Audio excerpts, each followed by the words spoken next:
For this activity, we will be using a foil, paper, cloth, bubble wrap, cardboard, and a toy car.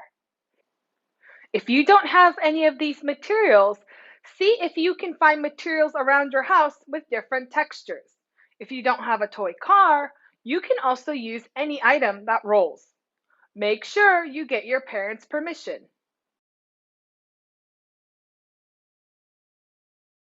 What is friction? Friction is the resistance that one surface or object encounters when moving over another. There are four kinds of friction.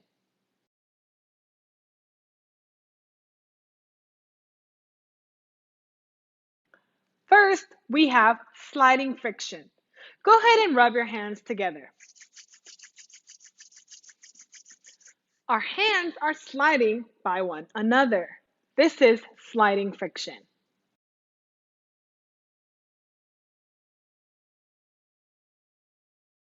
Second is rolling friction.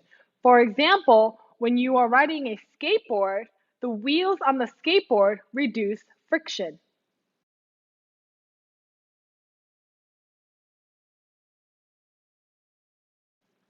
Third is fluid friction.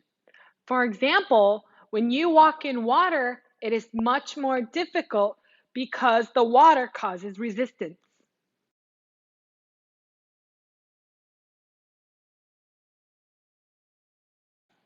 Lastly, static friction. It is a force of friction on an object that is not moving. For example, when you push against the wall is not going to move due to static friction. Let's pretend that we work for Caltrans and we need to build a ramp to help vehicles control their downhill speed.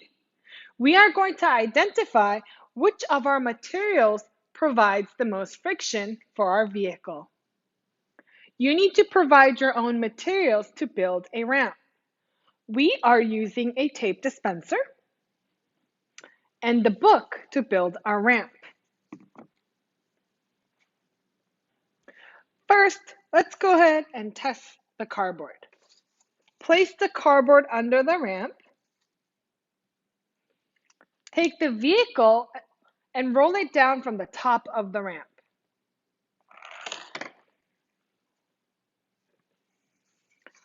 Take the cardboard and use it as a marker to show how far your vehicle travels. Go ahead and test the rest of the materials on your own. And make sure you use the materials as markers to place how far your vehicle has traveled. The material that causes the most friction is the material that allowed the vehicle to travel the shortest distance.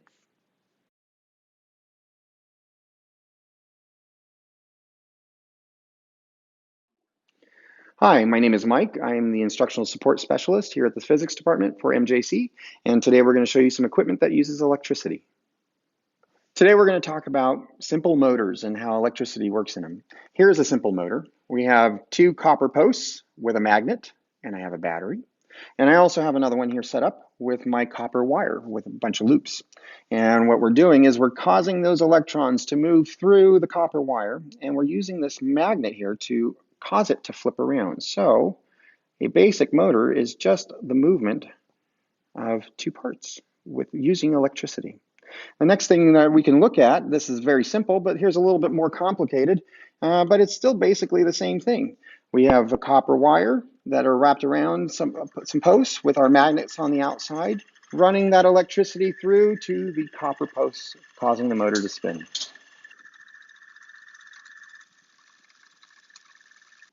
Now we're going to talk about another motor. This motor is going to be a part of our Graaff Generator, and the motor is located down here in the bottom, which is connected to a belt. This belt runs up to our dome where it captures a bunch of electrons.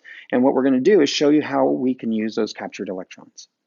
So now that we got our motor on, we are driving our belt to start the collection of electrons in our dome. And we can tell that it's working because as we bring this discharge ball up closer, we'll see those sparks happening.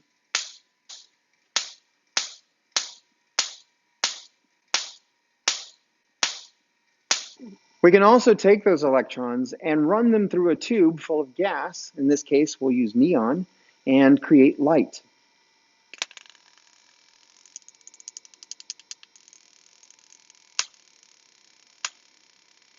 Now we're going to take those charged particles and transfer them over to Eden by having her place her hands directly on the dome.